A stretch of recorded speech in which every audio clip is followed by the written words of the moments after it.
नमस्कार, मैं महेश कुंतल आज आपके सामने बीएड सेकेंड ईयर की समावेशी विद्यालय बनाना विषय के साथ हमारा जो टॉपिक चल रहा था वो रिकॉर्ड से संबंधित चल रहा था और इसके बारे में पिछले जो क्लास में हमने रजिस्टरों के नाम जाने थे कि विद्यालय में कुछ किस प्रकार के रजिस्टर रहते हैं और उन अभिलेखों के क्या क्या लाभ होते हैं, अर्थात विद्यालय में अभिलेख रखने के हमें किस किस प्रकार से लाभ होते हैं और उन अभिलेखों में कौन कौन से रजिस्टर प्रयोग में लिए जाते हैं।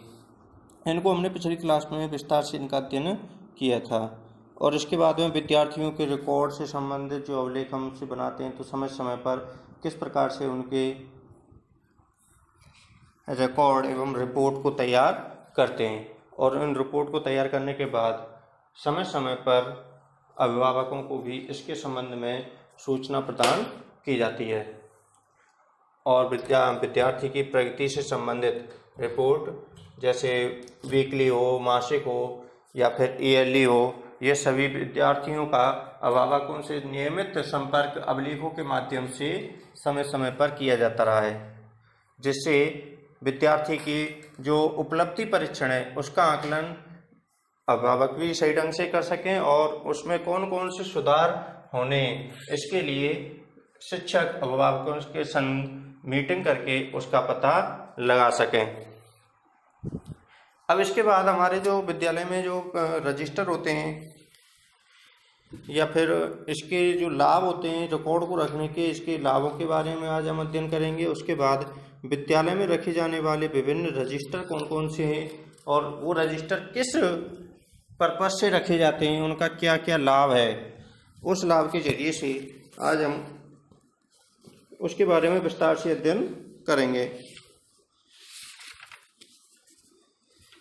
तो सबसे पहले तो हम रिकॉर्ड को रखने के लाभों का हम अध्ययन करते हैं कि इसमें क्या है कि विद्यालय के रिकॉर्ड रखने के लाभ चैम्बरलेन एवं किंडर्ड ने निम्न प्रकार से बताए हैं। दो विद्वान हुए हैं जिनका नाम है चैम्बरलेन एवं किंडर्ड। इन्होंने रिकॉर्ड को रखने के अनेक प्रकार से लाभ बताए हैं, चाहे तो विद्यालय से संबंधित हों या फिर शिक्षक से संबंधित हों या फिर विद्यार्थी से संबंधित हों। प्रत्येक दृष्टि से इन्होंने इस रिकॉर्ड के संबंध में लाभों का वर्णन किया है। तो सबसे पहले हम विद्यालय के लाभ अर्थात विद्यालय के रिकॉर्ड से संबंधित कौन कौन से लाभ होते हैं, जैसे रिकॉर्ड द्वारा विद्यालय को इन बातों में सहायता मिलती है, जैसे प्रत्येक विद्यार्थी का शीघ्रता से पता लगा जाता है। रिकॉर्ड के द्वारा हम क्या करते हैं कि प्रत्येक विद्यार्थी का हम शीघ्र पता लगा सकते हैं। प्रत्येक विद्यार्थी के संबंध में आवश्यक जानकारी प्राप्त हो सकती है, अर्थात उसकी जो उपलब्धि रही है उस उपलब्धि को हम रिकॉर्ड के माध्यम से पता लगा सकते हैं। वांछित दशाओं को दूर किया जा सकता है, अवांछित दशाओं को दूर किया जा सकता है। जो भी जैसे कोई भी अगर अवांछित दशा विद्यार्थी में उत्पन्न हो रही है तो उसे रिकॉर्ड के जरिए से हम अगर रेगुलर उसकी पूर्ति कर रहे हैं तो हमें निश्चित रूप से उस बालक के बारे में संपूर्ण जानकारी प्राप्त रहेगी और उस दशा जो भी अवांछित दशा वो प्राप्त कर रहा है उस अवांछित दशा को हम नियमित तौर तरीके अपनाकर उसे दूर कर सकते हैं। ये पता रहता है कि सब कानूनी आवश्यकताओं की पूर्ति की गई है अथवा नहीं, अर्थात रिकॉर्ड के जरिए से ये भी पता रहता है कि असल में अनेक ऐसे कार्य करने होते हैं जो कि टाइम टू टाइम करने आवश्यक होते हैं। अगर रिकॉर्ड के द्वारा हम ये मेंशन करके रखते हैं तो हमें ये सारी चीज़ें पता रहती है कि हम कौन से समय पर कौन सा कार्य करना है और कौन सा हुआ है या कौन सा कार्य पेंडिंग में पड़ा है। तो इस सभी कार्यों को हम रिकॉर्ड के द्वारा पता लगा सकते हैं। यह निर्धारित किया जाता है कि क्या कोई प्रशासक अथवा दूसरा परिवर्तन वांछनीय है, अर्थात विद्यालय के सिद्धांतों में, नियमों में अगर हम कोई भी परिवर्तन कर रहे हैं तो उन परिवर्तनों में रिकॉर्ड के द्वारा ये पता लगाया जाता है कि जो परिवर्तन हम कर रहे हैं ये प्रशासनिक तौर तरीकों के अनुकूल है या नहीं। सर्वेक्षण तथा अनुशासन को संभव बनाया जा सकता है और कोई भी अगर जैसे सर्वेयर आता है, सर्वेक्षण कराते हैं विद्यालय का या फिर कोई डिसिप्लिन विद्यालय में लागू किया जाता है तो हम रिकॉर्ड के जरिए से मेंशन करके उसमें इन बातों को में बहुत ही सहायता मिलती है। यह पता लगाया जाता है कि विद्यालय के धन का ठीक उपयोग हो रहा है कि नहीं, और इसके द्वारा हम रिकॉर्ड के द्वारा विद्यालय में जो धन लगाया जाता है अर्थात वित्तीय विभाग के द्वारा जो धन की आवश्यकता होती है, रिकॉर्ड के द्वारा हम इसका सही तौर तरीके से पता लगा सकते हैं कि वास्तव में कितना धन की आवश्यकता है और कितना खर्च किया जा रहा है। पिछड़ेपन एवं असफलताओं को कम से कम किया जा सकता है, अर्थात विद्यार्थियों की पिछड़ेपन की समस्या हो या फिर असफलताओं की समस्या हो, इसे रिकॉर्ड के माध्यम से कम किया जा सकता है। जैसे कोई भी विद्यार्थी है, उस विद्यार्थी की लगातार असफलता हो रही है, अगर हम रिकॉर्ड का मेंशन नहीं करके रखेंगे तो रिकॉर्ड के द्वारा हम ये पता नहीं लगा सकते हैं कि कौन विद्यार्थी किस क्षेत्र में कमज़ोर है और किस क्षेत्र में सही प्रदर्शन कर रहा है। अर्थात जब हम उसका रिकॉर्ड के द्वारा ये सारी चीज़ें समय समय पर लिखते हैं तो उसके बाद हमें ये पता रहता है कि विद्यार्थी कौन सी क्षेत्र में कमज़ोर है, हमें किस क्षेत्र में बालक में विशेष ध्यान देने की आवश्यकता है, और उसे उन असफलताओं को कम किया जा सकता है रिकॉर्ड के माध्यम से। तो इस प्रकार की विद्यालय संबंधी आवश्यकताएं होती हैं। इससे रिकॉर्ड से संबंधित शिक्षक के लिए भी अनेक प्रकार से लाभ हैं। इन लाभों को हम निम्न प्रकार से समझ सकते हैं।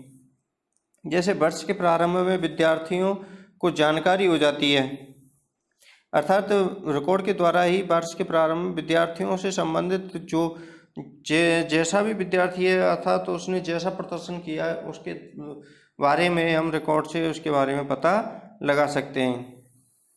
यह निर्धारित हो जाता है कि विद्यार्थी कितना कार्य करने की योग्यता रखता है। इसके द्वारा शिक्षक ये जान सकता है कि विद्यार्थी में कितनी बुद्धि लब्धि है, कितनी क्षमताएं हैं और ये किस प्रकार से कार्य करने योग्य है। प्रत्येक विद्यार्थी को आवश्यकता के अनुसार सीखने की क्रियाओं का आयोजन किया जाता है। जब इस प्रकार की क्षमताओं के बारे में शिक्षक जान जाता है तो उस क्षमताओं के द्वारा ही विद्यार्थी को अलग अलग प्रकार से कार्य करने के लिए प्रेरित किया जाता है। विद्यार्थियों के निर्देशन के आधार स्थापित किए जाते हैं। विद्यार्थियों को निर्देशित किया जाता है और उनकी क्षमता के अकॉर्डिंग कार्य करने के लिए प्रेरित किया जाता है। विद्यार्थी के दूषित व्यवहार की व्याख्या की जाती है, और कोई भी अगर जैसे उसने कोई गलती की है या जानबूझ के कोई भी गलती कर रहा है तो उसके लिए हम उसकी व्याख्या करते हैं, लिखित में रिपोर्ट तैयार करते हैं। विद्यार्थी में उत्कृष्ट योग्यता का विकास किया जाता है और रिकॉर्ड के द्वारा ही विद्यार्थी में अच्छे से अच्छे कार्य करने के लिए प्रेरित किया जाता है। पिछड़े बालकों का निदान करके उनकी शिक्षा का आयोजन किया जाता है, और कुछ ऐसे बालक होते हैं जो सामान्य बालकों से सीखने में निम्न होते हैं और पिछड़े बालकों की श्रेणी में रखे जाते हैं। उनका निदान करने के लिए विभिन्न प्रकार के शिक्षा संकायों की व्यवस्था की जाती है। कमेटी कार्य तथा मॉनिटरों की नियुक्ति उपयुक्त ढंग से की जाती है, और विद्यालय की कमेटी का कार्य अथवा मॉनिटर नियुक्त करना, इन सभी को शिक्षक आसानी से नियुक्त कर सकता है।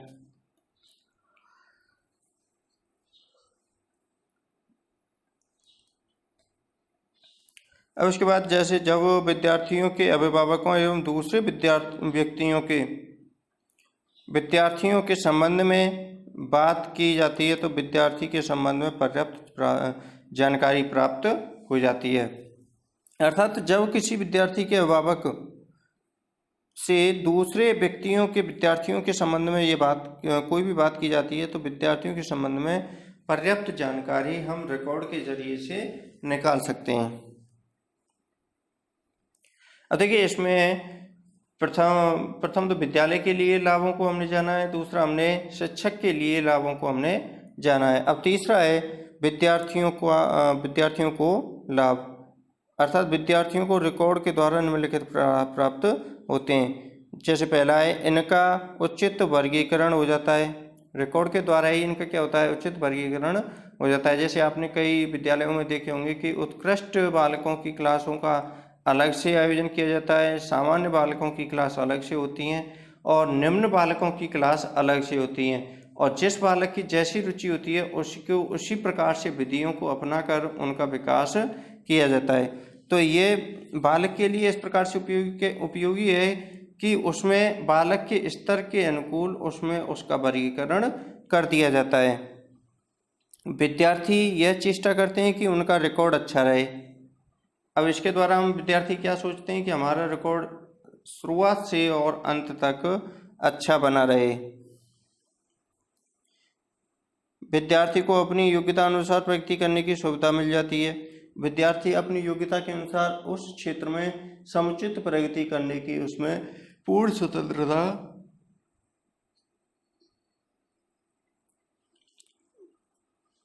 स्वतंत्रता प्राप्त उसे होती है।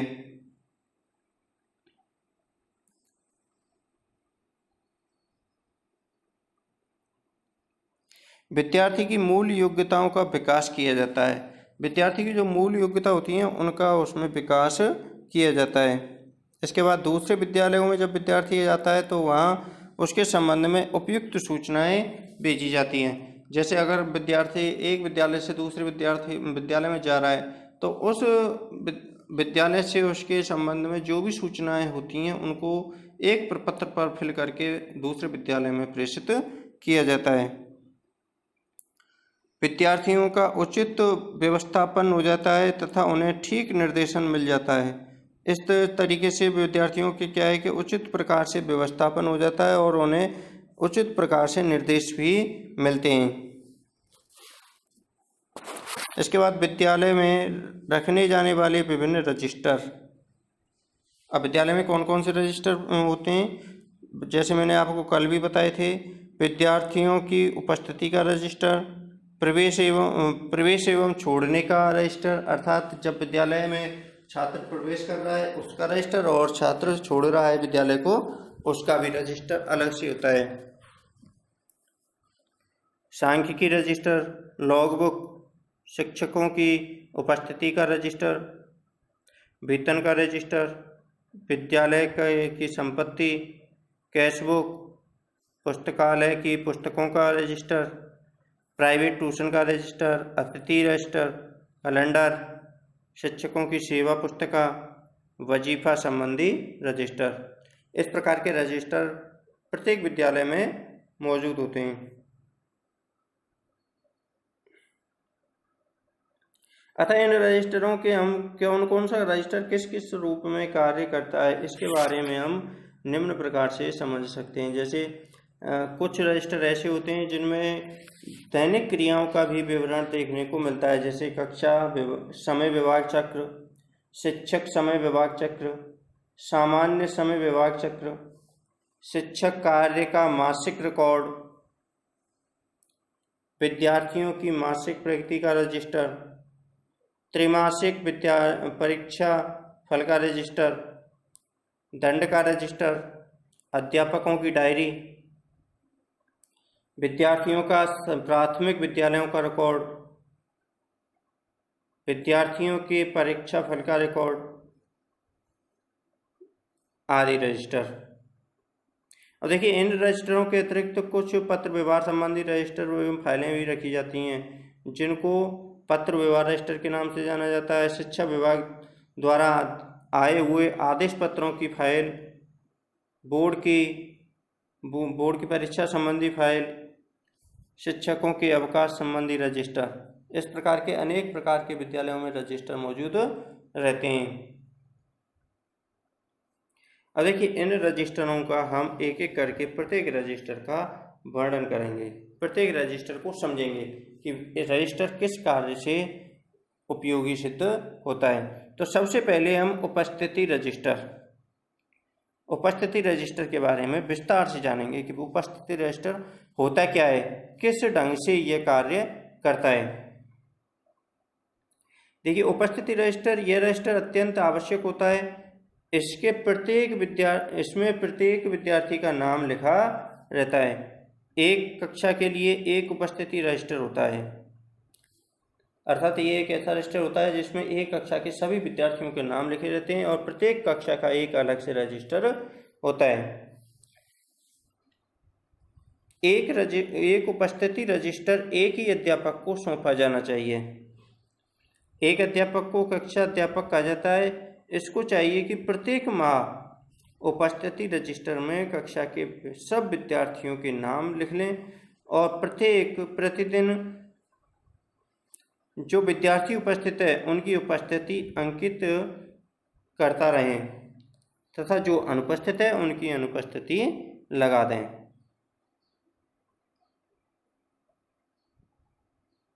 इसके अतिरिक्त जो विद्यार्थी उस दिन छुट्टी पर है उन्हें अवकाश पर होना लिख दें। इसके अतिरिक्त हमारे विद्यालयों में विभिन्न उपस्थिति रजिस्टरों में एक तारीख में 2 बार उपस्थिति करने की व्यवस्था की गई है। कक्षा अध्यापक को चाहिए कि वह उपस्थिति एक बार तो विद्यालय के प्रारंभ होने से पहले तथा दूसरी बार विद्यालय के दिन के मध्य में अंकित करें। 2 समय की उपस्थिति को हम प्रातःकाल की उपस्थिति एवं तीसरे पहर की उपस्थिति कह सकते हैं। अर्थात रजिस्टर में एक दिन में 2 कॉलम लिखे होते हैं और 2 कॉलम का मतलब है कि एक तो सुबह के टाइम की और एक इंटरवल के बाद के टाइम की उसमें उपस्थिति लिखनी होती है। 2 समय की उपस्थिति को हम प्रातःकाल की उपस्थिति और तीसरे पहर की उपस्थिति बोल सकते हैं। उपस्थिति रजिस्टर के संबंध में हम विशेष बातों का ध्यान रखा जाता है। जैसे हम कुछ बातों को आपको बता रहा हूँ। जैसे उपस्थिति रजिस्टर को फिल करते समय या फिर उसको कार्य करते समय हम कौन सी बातों का ध्यान हमें रखना चाहिए, अर्थात कक्षा अध्यापक के तौर पर हमें किन किन बातों का ध्यान रखना चाहिए। उपस्थिति रजिस्टर में स्याही का प्रयोग करना चाहिए। इसमें पेंसिल से निशान बनाकर बाद में उपस्थिति भरने की अनुमति नहीं होती। अर्थात जब हम रजिस्टर को उपयोग में ले रहे हैं तो उसमें हमें हमेशा ब्लू एवं रेड स्याही का प्रयोग किया जाना चाहिए। उसमें पेंसिल का उपयोग नहीं किया जाना चाहिए, क्योंकि उसमें हम जो सत्यता दर्शाते हैं उसमें मिस्टेक होने की संभावना रहती है। कई बार ऐसा होता है पेंसिल से हम उसमें प्रेजेंट लगा देते हैं तथा बाद में एब्सेंट लगा देते हैं, या फिर पहले एब्सेंट लगा देते हैं बाद में प्रेजेंट लगा देते हैं, तो उसमें हमारी जो शुद्धिकरण होती है उसमें शुद्धिकरण रजिस्टर नहीं बन पाते हैं। तो हमें हमेशा रजिस्टर में स्याही का प्रयोग करना चाहिए। उपस्थिति लेने के लिए विद्यालय के समय विभाग चक्र में पर्याप्त समय देना चाहिए। अर्थात जब हम उपस्थिति के लिए जा रहे हैं तो विद्यालय की जो टाइम टेबल होता है, टाइम टेबल में उसका स्पष्ट रूप से वर्णन किया जाना चाहिए। उसके लिए निश्चित समय का भी प्रावधान किया जाना चाहिए, जिससे कक्षा अध्यापक सावधानी के साथ विद्यार्थियों की उपस्थिति, अनुपस्थिति तथा अवकाश को अंकित कर सके। उपस्थिति रजिस्टर में प्रथम विद्यार्थियों की फीस संबंधी विवरण रखने के लिए भी स्थान होता है। अर्थात हम जो कई बार क्या होता है कि मंथली फीस आती है, तो मंथली फीस से संबंधित भी रजिस्टर में एक कॉलम लिखा होता है, उसमें उसको फिल किया जाता है। कक्षा अध्यापक को चाहिए कि जिस दिन वह छात्रों से फीस जमा करे उस रजिस्टर में फीस संबंधी सब विवरण को सावधानी पूर्वक भर दें। जो धन शुल्क में इकट्ठा हो उसे उसी दिन विद्यालय के खजांची मतलब कैशियर को सौंप देना चाहिए। माह के अंत में शुल्क संबंधी योग लगाना चाहिए। जो उपस्थिति, अनुपस्थिति एवं माह के अंतिम दिन की तैयारी करना होता है वो उस दिन तैयारी कर लेनी चाहिए। उपस्थिति रजिस्टर में छुट्टियां सदैव दिखानी चाहिए। अर्थात हम जो छुट्टियां मंथली होती हैं उनको रजिस्टर में अंकित करना चाहिए और उनको डेट वाइज स्पष्ट रूप से दिखाना चाहिए। इसमें यह भी कर देना चाहिए कि अवकाश किस संबंध में था। अर्थात हम अवकाश को तो दिखा रहे हैं और अवकाश को दिखाने के साथ साथ उसे उसका रीजन भी लिख देना चाहिए। अर्थात कोई भी अवकाश अगर की है तो वो किस पर्पज से की है यह स्पष्ट रूप से रजिस्टर में वर्णन होना चाहिए। जैसे रविवार की छुट्टी होती है या फिर दीपावली की छुट्टियां होती हैं तो हम उसमें डैश लगा के रविवार अवकाश लिख सकते हैं। इसके बाद कक्षा अध्यापक को कक्षा संबंधी प्रार्थना पत्रों पर इसके बाद क्या है, कक्षा अध्यापक को अवकाश संबंधी प्रार्थना पत्रों पर विद्यार्थी के अभिभावक या पिता के हस्ताक्षर देख लेने चाहिए। यदि भी हस्ताक्षर किए हुए हों तभी उपस्थिति रजिस्टर में अध्यापक को विद्यार्थी की अवकाश पर दिखाना चाहिए। अर्थात अगर हम विद्यार्थी को रजिस्टर में अवकाश दिखा रहे हैं तो सबसे पहला दायित्व यह है कि जो भी हम अवकाश प्राप्त कर रहे हैं वो उस अवकाश पर बच्चे के गार्जियंस के सिग्नेचर होने चाहिए। जो विद्यार्थी छात्रावास में रहते हैं उनके प्रार्थना पत्र पर कक्षा अध्यापक द्वारा प्रधान अध्यापक के पास जाने चाहिए, और जो हॉस्टल में जो छात्र रहते हैं उनके अवकाश को कक्षा अध्यापक लेके प्रधान अध्यापक के पास प्रेषित करना चाहिए। एक विद्यार्थी जो 10 दिन तक कक्षा से बिना अनुमति के उपस्थित रहता है उसका नाम उपस्थिति रजिस्टर से काट देना चाहिए, और कोई भी अगर विद्यार्थी जैसे लगातार अनुपस्थित रहता है तो उसका नाम रजिस्टर से हटा देना चाहिए, काट देना चाहिए, और उसको लेटर इश्यू करके घर वालों को, उसके अभिभावकों को सूचित कर दिया जाना चाहिए। फीस इकट्ठा करते समय एक निर्धारित समय होना चाहिए, अर्थात हम फीस को अगर इकट्ठा कर रहे हैं तो उसके लिए निर्धारित समय सीमा का भी होना आवश्यक है, और उसी समय में विद्यार्थियों की फीस एकत्रित की जानी चाहिए। पढ़ाई के समय फीस का कार्य करना उचित नहीं है, और पढ़ाई के समय हम फीस का कार्य नहीं करें, इससे हमें व्यवधान प्राप्त होता है और पढ़ाई में व्यवधान आता है। तो इस प्रकार से हमारी जो उपस्थिति का रजिस्टर है उसे हम अच्छे ढंग से पूरा कर सकते हैं। इसके बाद प्रवेश तथा वापसी रजिस्टर। प्रवेश तथा वापसी रजिस्टर में प्रत्येक विद्यार्थी के विद्यालय में प्रवेश पाने के लिए तिथि लिखी होनी चाहिए, अर्थात हम कोई भी अगर विद्यार्थी प्रवेश ले रहा है और उस रजिस्टर पर विद्यार्थी के प्रवेश पाने की तिथि होनी चाहिए। इस रजिस्टर में विद्यालय के सभी विद्यार्थियों का रिकॉर्ड उनके प्रवेश पाने की स्थिति से रखा जाता है। इस रजिस्टर में क्या है कि जैसे कोई भी विद्यार्थी अगर विद्यालय में प्रवेश लेता है तो उस विद्यालय में प्रवेश लेने की उसमें तारीख लिखी होती है। प्रत्येक विद्यार्थी के लिए एक रजिस्टर में एक पृष्ठ निर्धारित होता है। उस रजिस्टर में क्या है कि प्रत्येक विद्यार्थी के लिए पूरा पृष्ठ उस विद्यार्थी के लिए ही निर्धारित होता है, और जैसी जैसी एक्टिविटी करता है उस ईयर के हिसाब से उसमें उस पेज में उसकी पूरी एक्टिविटियों को अंकित किया जाता है। इसके अतिरिक्त जब विद्यार्थी विद्यालय से पृथक होता है, अर्थात विद्यालय छोड़ता है और कहीं अन्यत्र पढ़ने जाता है, तो इसमें नाम काटने की तिथि भी भर दी जाती है, और उस कक्षा का उल्लेख भी किया जाता है जिसमें विद्यार्थी का नाम काटा गया है। अर्थात विद्यार्थी का जब नाम काटा जाता है तो उस कक्षा का भी उसमें उल्लेख किया जाता है और उसके कारणों को भी लिखा जाता है।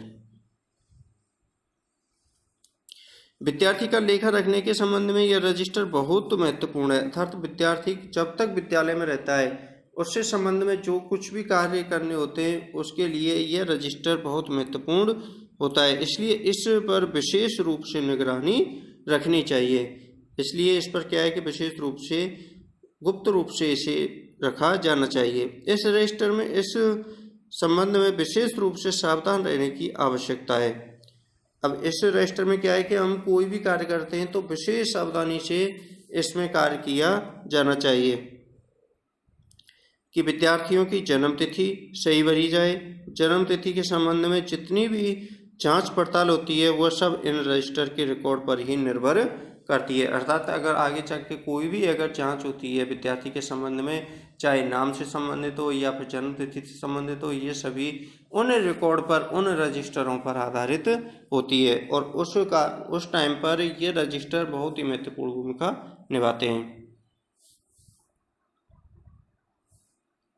अब इसके बाद अध्यापक की उपस्थिति का रजिस्टर।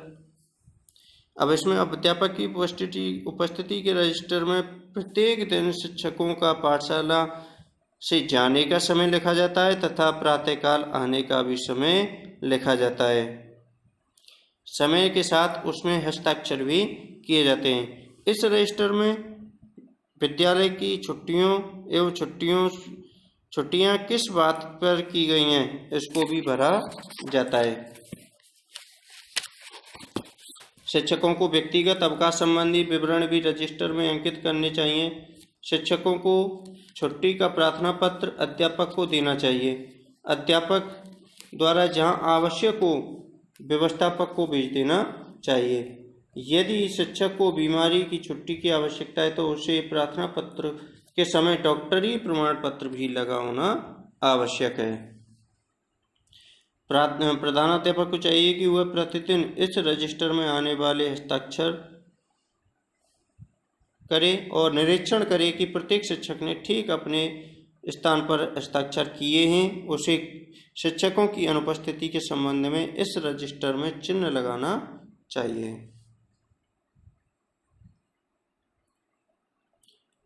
इसके बाद आता है वेतन रजिस्टर। वेतन रजिस्टर इसलिए आवश्यक है क्योंकि इस संबंध में रजिस्टर में अध्यापक तथा विद्यालय के अन्य कर्मचारियों के वेतन का लेखा जोखा होता है। जो वेतन अध्यापकों को दिया जाता है तथा उसमें से जो प्रोविडेंट फंड के लिए प्रोविडेंट फंड मतलब पीएफ के लिए अन्य किसी बात के लिए कटौती होती है तो वह भी उसमें दर्शाई जाती है।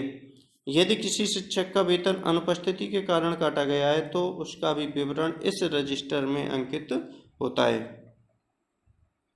अर्थात वेतन से संबंधित भी एक रजिस्टर होता है जिसे वेतन रजिस्टर के नाम से जाना जाता है। अब इसके बाद कंटीजेंसी रजिस्टर। इस रजिस्टर में विद्यालय के सारे सामान का व्यय, विद्यालय की इमारत की मरम्मत तथा उसका किराया, पुस्तकालय के लिए क्रय की गई पुस्तकों का खर्च, डाक खर्च तथा छोटे छोटे खर्च इसमें दर्शाए जाते हैं। इस रजिस्टर में जो भी व्यय दिखाया जाए उसकी रसीद अवश्य होनी चाहिए। इस रजिस्टर में हर एक मद में जिसमें खर्च किया गया है ठीक खाने में भर दिया जाता है और उसकी रसीद फाइल में लगा दी जाती है। आय समझ में, जैसे कई विद्यालय में कई बार ऐसे खर्चा होते रहते हैं जो डेली के रूटीन में आ जाते हैं और उस डेली कोई ना कोई सामान मंगाना होता है तो उसके लिए कंटीजेंसी रजिस्टर होता है। उसमें निश्चित रूप से उसमें उसका आकलन किया जाता है और कोई भी अगर चीज़ हम मंगा रहे हैं विद्यालय के लिए तो उसमें इस चीज़ की फीस रसीद का होना अत्यावश्यक है। अब इसके बाद जैसे संपत्ति रजिस्टर। इस रजिस्टर में विद्यालय की संपूर्ण संपत्ति का लेखा जोखा रहता है। जब भी विद्यालय में ऐसी वस्तुएं खरीदी जाती हैं जैसे फर्नीचर इत्यादि जो स्थायी ढंग का हो उसका विवरण संपत्ति रजिस्टर में वस्तु के नाम के साथ साथ उस वस्तु का दाम, विद्यालय में उसके आने की तारीख, उस अधिकारी का नाम जिसके अधिकार में वह खरीदी गई है लिखा जाता है। इसके अतिरिक्त इस रजिस्टर में यह भी लिखा जाता है कि वस्तु खरीदी गई है और वह वस्तु किस स्थान पर रखी गई है। इस रजिस्टर में से कोई भी वस्तु उस समय तक नहीं काटी जा सकती जब तक कि उसकी संरक्षक अपनी स्वीकृति नहीं देते। प्रधानाध्यापक का इस रजिस्टर का समय समय पर निरीक्षण करते रहना अत्यावश्यक है। अर्थात इसमें हम विद्यालय से संबंधित कोई भी जैसी स्थायी संपत्ति है उसका विवरण इसमें होता है और इसको हम जब तक नहीं हटा सकते जब तक कि उसका विद्यालय का संरक्षक इसके बारे में अनुमति ना दे दें। इसलिए प्रधानाध्यापक को चाहिए कि वह समय समय पर इस रजिस्टर का अवलोकन करते रहे। इसके बाद लॉग बुक।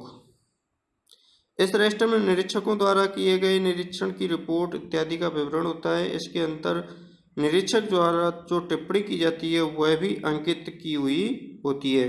इसके अतिरिक्त जब इन सब आंकड़ों का विवरण भी होता है, उनकी आवश्यकता विद्यालय निरीक्षक को वार्षिक निरीक्षण के अवसर पर पड़ती है। यहाँ तक ध्यान रखना चाहिए कि इसमें निरीक्षण संबंधी विवरण के अतिरिक्त उन सभी बातों का लेखा जोखा होता है जो विद्यालय के संबंध में महत्वपूर्ण सिद्ध हुए हों। अर्थात इसमें लॉग बुक में क्या है कि हम कोई भी किसी भी प्रकार से वार्षिक निरीक्षण किया जाता है या फिर कोई निरीक्षक अपनी रिपोर्ट प्रस्तुत करता है और उनको हम इस रजिस्टर में लिखते हैं। जैसे उदाहरण के लिए इस समय बात का कोई विवरण हो कि विद्यालय में कौन सी नई पुस्तकें प्रस्तावित की गई हैं, क्या नए नए यंत्र खरीदे गए हैं, कौन से नवीन पाठ्यक्रम लागू किए गए हैं आदि।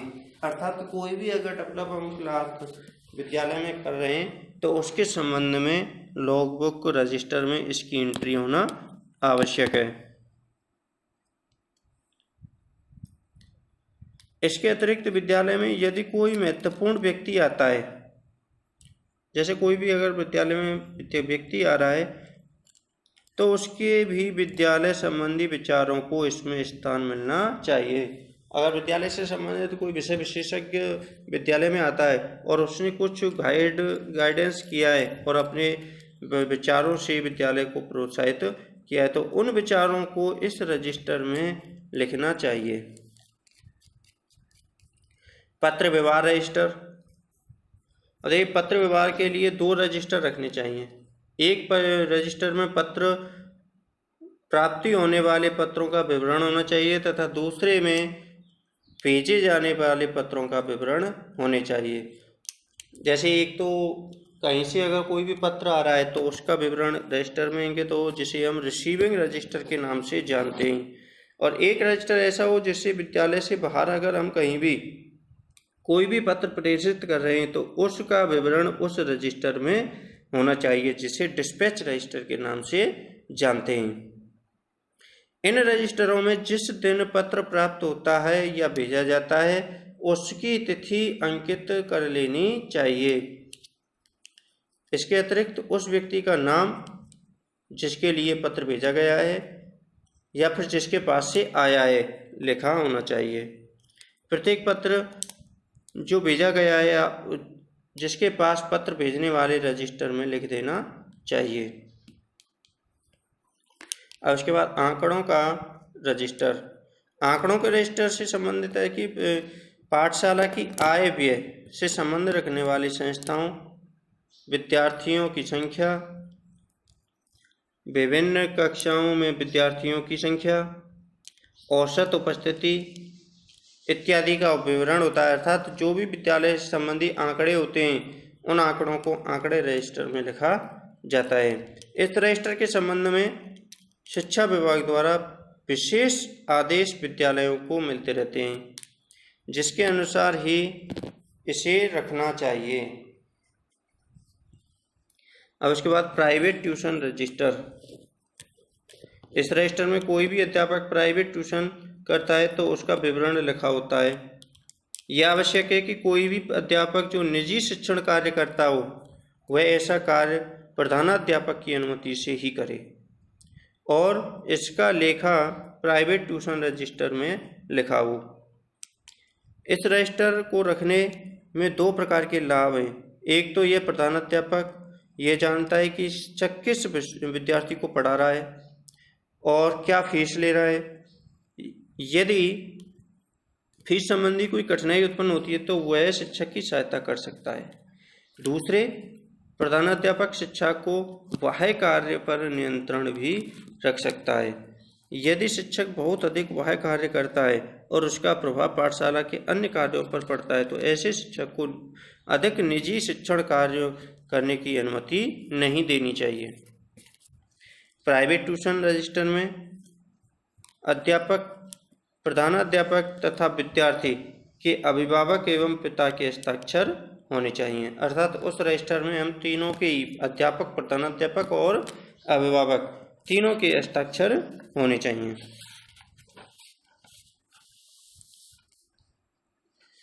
अब इसके बाद आता है दंड रजिस्टर। दंड रजिस्टर में हम उन विद्यार्थियों का लेखा रखते हैं जो प्रधानाध्यापक द्वारा दंडित होते हैं। अर्थात कोई भी जैसे पनिशमेंट दिया जाता है अध्यापक द्वारा, प्रधानाध्यापक द्वारा, तो उनका हम विवरण दंड रजिस्टर में रखते हैं। यह रजिस्टर विशेष रूप से उन विद्यार्थियों के लिए होता है जिन्होंने अनुशासन को भयंकर रूप से भंग किया है, जिन्हें शारीरिक दंड प्रदान किया जाता है। इस रजिस्टर में तिथि, विद्यार्थी का नाम, कक्षा, अनुशासनहीनता का रूप, दंड का स्वरूप आदि सभी लिखा जाता है। और इस पर प्रधानाध्यापक के हस्ताक्षर होने चाहिए। विद्यार्थियों को दंड संबंधी रिपोर्ट उनके माता पिता को अवश्य भेजनी चाहिए और जिस तिथि को यह रिपोर्ट भेजी जाए उसका लेखा भी इस रजिस्टर में अंकित होना चाहिए। इसके बाद कैशबुक। कैशबुक के अंदर विद्यालय के सभी आर्थिक मामले अंकित किए जाते हैं।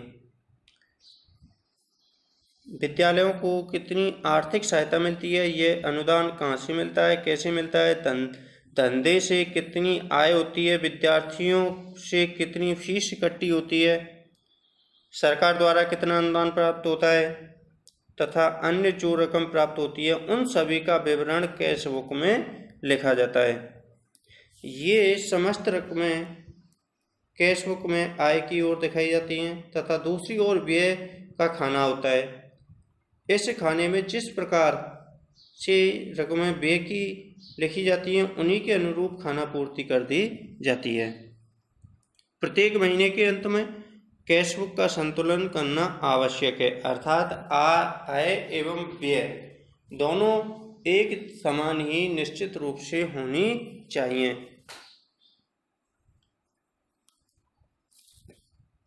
परंतु प्रत्येक दिन जो कुछ आय व्यय का विवरण हो उसे इसमें अवश्य चढ़ा देना चाहिए।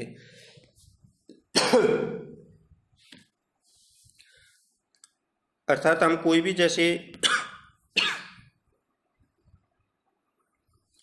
कोई भी हम आय एवं व्यय संबंधी हम रूपरेखा तैयार कर रहे हैं तो प्रतिदिन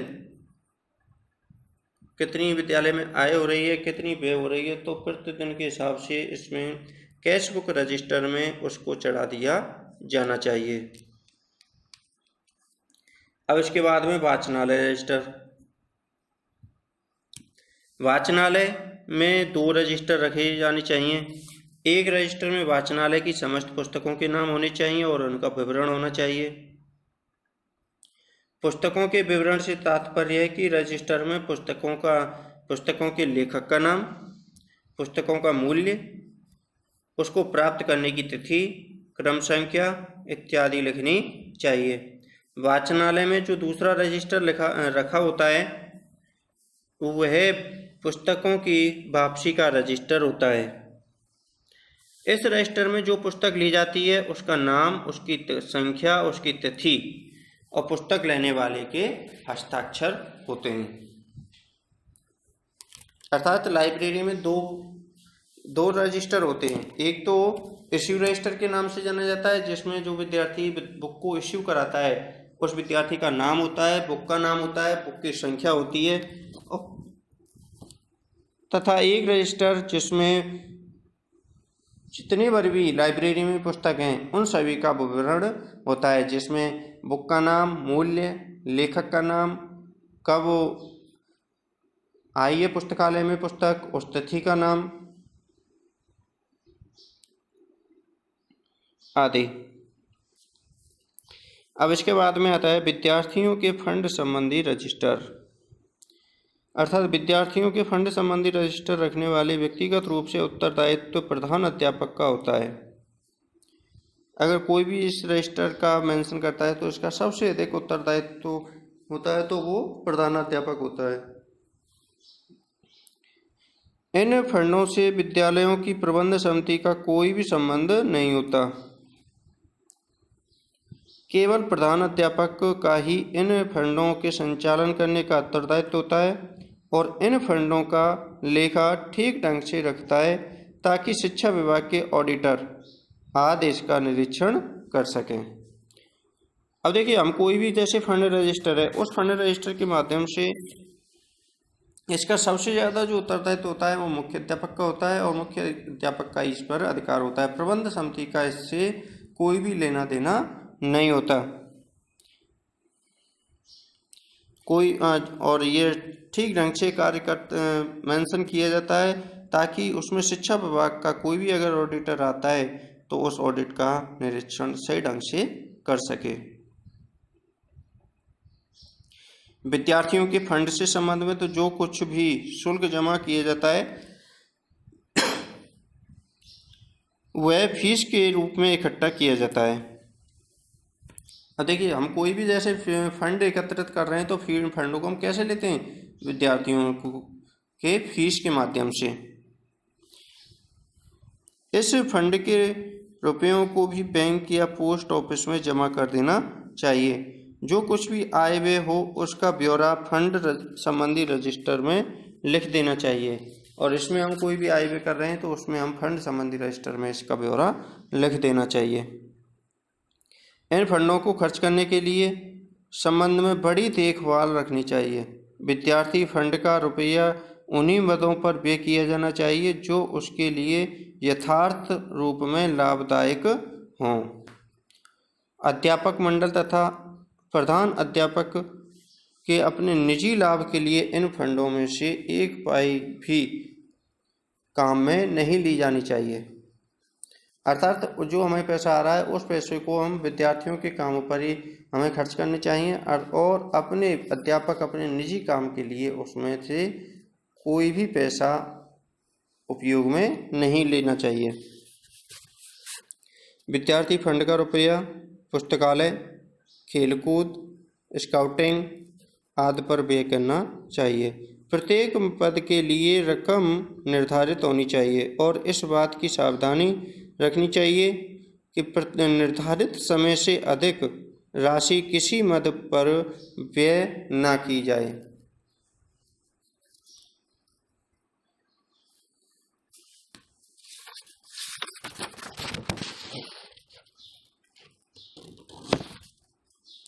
तो इस प्रकार के हम रजिस्टरों का अच्छे ढंग से हम पालन कर सकते हैं और उनको पूर्ण रूप से अंकित कर सकते हैं। तो आज मैंने आपको इन रजिस्टरों की विस्तृत रूप से व्याख्या की है कि कौन सा रजिस्टर किस रूप में कार्य आता है और उस रजिस्टर को किस प्रकार से मेंशन किया जाता है। तो आज का हमारा जो लेसन है वो यहीं पर समाप्त होता है। जय हिंद, जय भारत।